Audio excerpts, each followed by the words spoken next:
8월 18일 월요일 이른 아침입니다. 오늘 말씀 읽기 본문은 요한계시록 18장입니다. 오늘 본문은 바벨론의 패망을 다룹니다. 큰 권세를 가지고 하늘에서 내려온 다른 천사가 힘찬 음성으로 바벨론의 멸망을 선포합니다. 2절입니다. 무너졌도다 무너졌도다 큰 성 바벨론이여, 귀신의 처소와 각종 더러운 영이 모이는 곳과 각종 더럽고 가증한 새들이 모이는 곳이 되었도다. 바벨론 멸망의 원인이 무엇입니까? 3절에 그 음행의 진노의 포도주로 말미암아 만국이 무너졌으며 또 땅의 왕들이 그와 더불어 음행하였으며 땅의 상인들도 그 사체의 세력으로 치부하였도다. 만국에 끼친 음행의 영향력 때문입니다. 바벨론이 받을 재앙이 어느 정도입니까?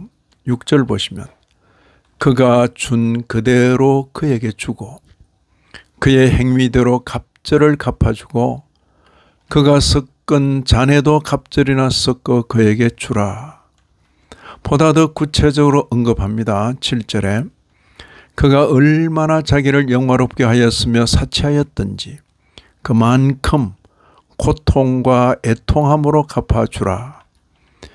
재난의 강도가 심할 것을 말합니다. 8절에 그러므로 하루 동안에 그 재앙들이 이르리니 곧 사망과 애통함과 흉년이라. 바벨론의 멸망 앞에서 인류는 크게 둘로 나누어집니다. 애곡하는 자들과 기뻐하고 즐거워하는 자들입니다. 땅의 왕들, 땅의 상인들, 모든 선장과 각처를 다니는 승객들과 선원들과 바다에서 일하는 자들이 애곡합니다. 그에 비하여 하늘과 성도들과 사도들과 선지자들이 기뻐하고 즐거워합니다. 이들이 이렇게 기뻐하는 이유가 무엇입니까? 20절 보시면 하늘과 성도들과 사도들과 선지자들아, 그로 말미암아 즐거워하라.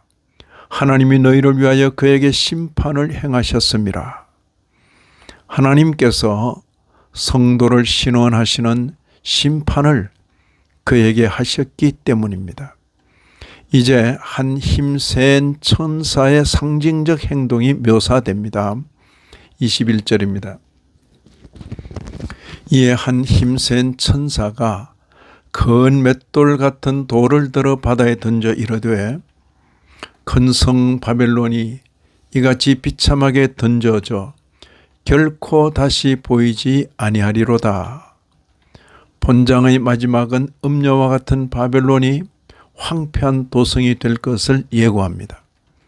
22절 23절입니다. 또 금은고 타는 자와 풍류하는 자와 퉁소 부는 자와 나팔 부는 자들의 소리가 결코 다시 내 안에서 들리지 아니하고 어떠한 세공업자든지 결코 다시 내 안에서 보이지 아니하고 또 맷돌 소리가 결코 다시 내 안에서 들리지 아니하고 등불 빛이 결코 다시 내 안에서 비치지 아니하고 신랑과 신부의 음성이 결코 다시 내 안에서 들리지 아니하리로다. 네, 바벨론이 황폐한 도성이 될 것을 예고하는 말씀입니다. 이런 말씀을 읽는 우리로서는 장차 망할 성인 바벨론에 빠져 살지 말고 거기서 나와 그의 죄에 참여하지 말고 그의 받을 재앙들을 받지 않아야 하겠습니다. 교회의 양육을 위해 예비해 주신 바벨론, 즉 세상에서 효과적으로 양육받아야 하겠습니다. 이 아침에도 말씀에 참여하신 모든 분들 위해 하나님의 크신 은혜가 더하시기를 진심으로 기원합니다.